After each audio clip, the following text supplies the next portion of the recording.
Howdy there everyone, this is Swerve, and in this video I'm just going to be talking about my first impressions regarding the Moto Z smartphone devices which were announced on the 9th of June at Lenovo World Tech event in San Francisco.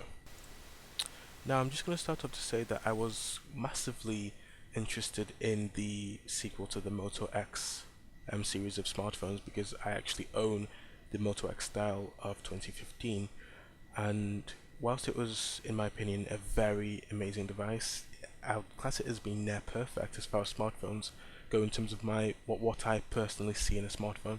There were just a few things wrong with it, and one of which, or rather, well, the main aspect of which being the camera. The camera is just awful, to be fair.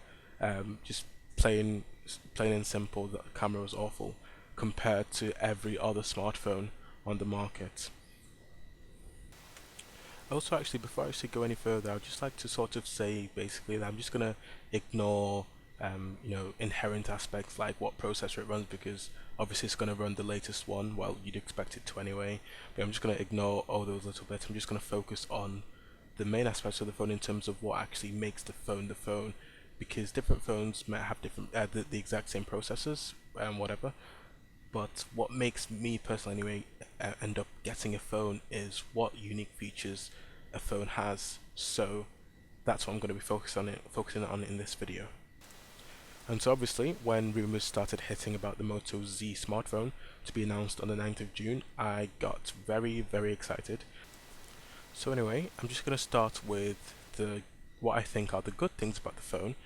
Obviously, the phone's going to have some bad things because no form of consumer products are actually perfect because of various reasons. But anyway, in terms of the good things, one of the good things that I think anyway is that it has USB Type-C. Now this inherently is actually a bit of a double-edged sword, and I'll come on to that a bit later when I talk about the bad things about the device. But aside from that, another really good thing is that AMOLED is back. Now this is great news for most people who had the previous iterations of the Moto X since the 2015 version, because as a lot of you know, they ditched the AMOLED display, which sort of left Moto display a bit less useful, the whole concept of it.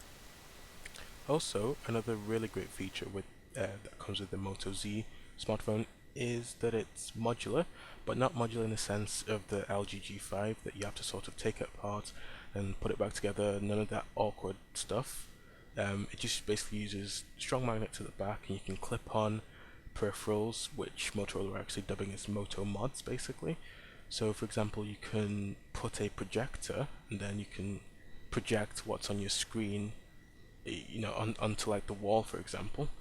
And there are other Moto mods such as battery packs, so you can just extend your battery life like that, but it's seamless with the phone itself, so it's not like you're putting on an extra case to the phone. You're just snapping on this I guess this bit of technology to the back of the phone, and it's seamless with the phone. It molds to the phone. It is the phone basically.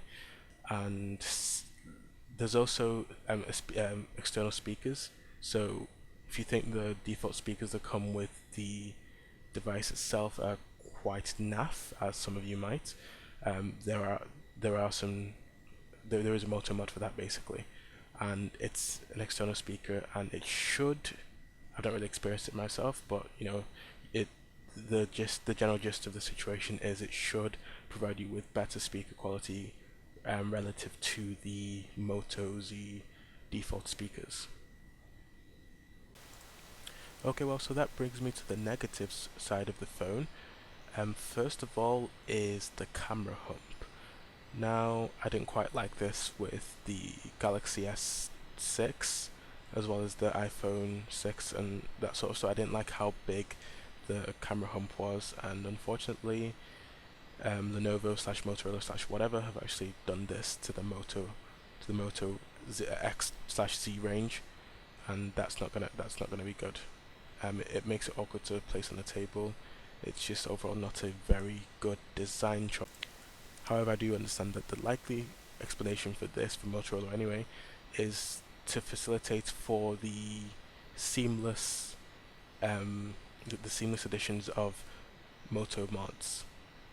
Okay, and so that brings me to my final point of the video, and in this case, the final, what I think actually is the biggest concern that I have.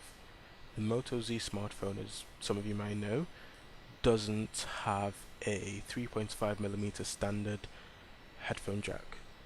The only port on the device is actually the USB Type-C port, and from what I'm hearing, Motorola will actually include a connector that would basically an adapter that would change that USB Type-C into a 3.5mm standard microphone jack, which is fantastic, but also makes me a bit concerned. What if you want to charge the phone as well as listen to music? Yes, I know you can plug in an adapter for that, but that's extra steps to doing a task that most people but at this point are actually used to just, I guess, taken for granted.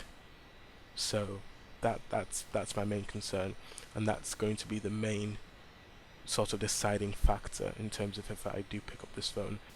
Okay, so that's it for me in this video. I hope you enjoyed it. If you did, please give us a like. If you didn't, just thumbs down.